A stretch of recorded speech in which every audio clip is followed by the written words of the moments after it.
Bon matin. On m'a dit de parler fort, mais c'est avant le micro. Alors, dans quelques minutes, Marine Tessier, qui est étudiante au doctorat et membre du Centre de l'étude sur la trauma de l'Université de Montréal, va nous présenter son projet sur les premiers soins psychologiques par père aidant. Avant qu'elle commence, on m'a demandé d'éclairer la méthode qu'il préconise, donc l'essai randomisé contrôlé, RCT en anglais. Pour le centre de trauma, c'est une méthode qui est bien connue et bien apprivoisée. Pour le genre de santé, c'est une première. Alors, on va se prêter des pétales un petit peu. Et ensuite, je vais céder la place à Marine. Donc, à la base, c'est quelque chose qui est très simple.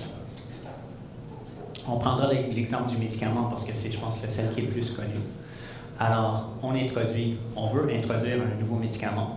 On veut faire une preuve, on veut évaluer sa performance versus un médicament qui est accepté, donc les soins usuels. On identifie un groupe de personnes qui est éligible. Si on parle à des gens qui ont une même maladie, on leur demande de participer. S'ils acceptent, à ce moment-là, la partie magique, c'est la randomisation.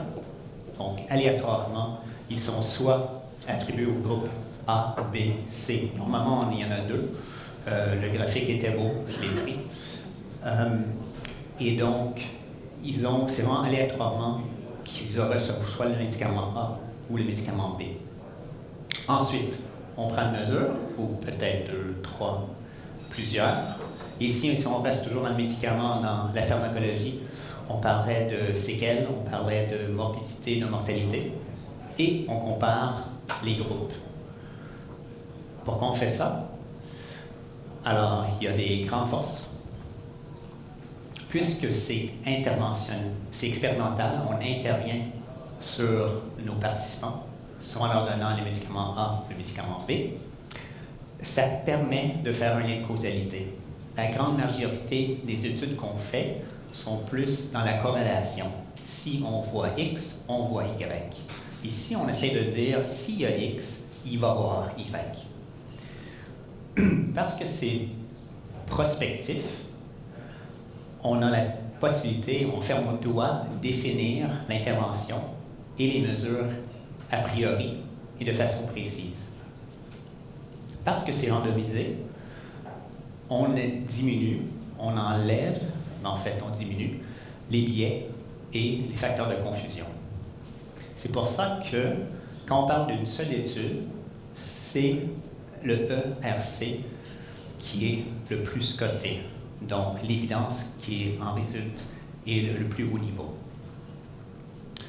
C'est pas parfait, ça coûte cher, ça prend beaucoup de logistique, de planification, ça prend des personnes. Parce que c'est prospectif, nécessairement, ça prend plus longtemps. Et parce qu'on doit recruter prospectivement, si on n'arrive pas à aller chercher des participants, il n'y a pas d'études. Et finalement, puisqu'on intervient, on donne une pilule ou l'autre, le questionnement éthique est beaucoup plus poussé et nuancé. Alors, est-ce qu'on fait des ERC en paramédecine? La réponse est oui. Vous avez peut-être compris que c'est cher, donc vous avez peut-être compris qu'on n'en fait pas beaucoup. Vous connaissez un peu? Automasseur des années 2000. Donc, on met le patient qui est en arrêt cardio-respiratoire sur la planche, on met le bandeau et ça masse. C'est un robot, zéro erreur, fatigue pas distrait. Donc, nécessairement, c'est mieux qu'un paramédic. Dans les années 2000, c'est ce qui a été compris, jusqu'à temps qu'on étudie de façon scientifique, très poussée, rigoureusement. On est allé chercher, donc, on avait plusieurs cas aléatoirement, soit paramédic qui masse, soit robot qui masse. Après les exclusions, on avait plus que 700 codes. Et ce qu'on trouve qu'en 2006, le groupe qui a reçu massage par robot avait un taux de mortalité qui était plus haut. Donc, les paramédics sauvaient plus de vies que le robot. Depuis 2006, il y a eu plusieurs autres études, c'est plus nuancé. Mais c'était un cas où le RC est venu renverser une supposition. Pour faire le pont au projet de Marine, on utilise le ERC en psychothérapie pas mal plus. J'ai pu trouver un exemple qui date de cette année. Ici, groupe de jeunes qui ont été abusés et ont des symptômes de stress post-traumatique. Donc, abus sexuel, abus physique. Le N ici, l'échantillon était pas mal plus petit. On a retenu 88 participants. Et aléatoirement, la moitié ont reçu les soins usuels. Ici, c'est en Allemagne et les soins usuels, c'était le référencement. Côté expérimental, on avait formé des thérapeutes en thérapie cognitive comportementale, CBT, si vous connaissez plus. Et les 44 participants dans ce groupe-là ont eu plus de succès, donc diminution de leurs séquelles, de leurs troubles post-traumatiques. Je veux finir sur la discussion éthique.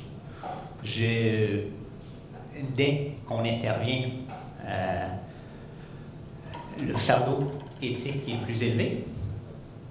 Alors, des lignes directrices. Il faut que la question de recherche soit pertinente. Elle doit être importante. On ne fait pas ça de façon fluide. Et les traitements, que ce soit le traitement usuel ou le traitement expérimental, doivent nécessairement être adéquats et aussi réalistes. On ne peut pas permettre à tout le monde, ça ne serait pas éthique d'étudier un soin qui ne s'offre pas. Ici, on parle d'équilibre clinique, en anglais equipoise. Donc, s'il y a déjà une preuve empirique, preuve lourde, qu'un des traitements est meilleur que l'autre, il n'y a pas d'étude. C'est quand on ne sait pas qu'on doit faire les études. La participation nécessairement doit être consensuelle et doit être informée. Et finalement, l'étude ne doit pas dépasser son utilité.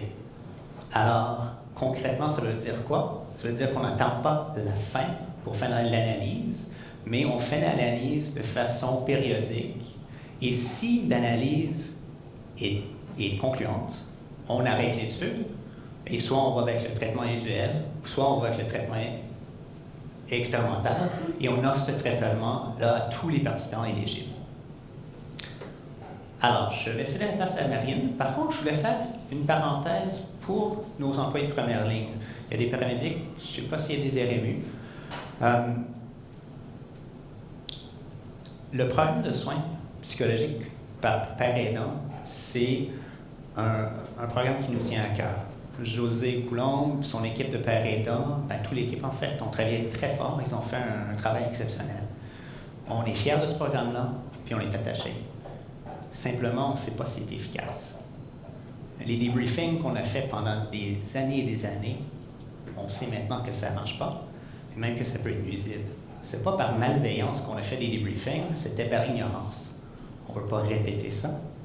Alors, on est allé s'allier avec une équipe avec un grand sérieux et des compétences exceptionnelles pour étudier, évaluer le programme.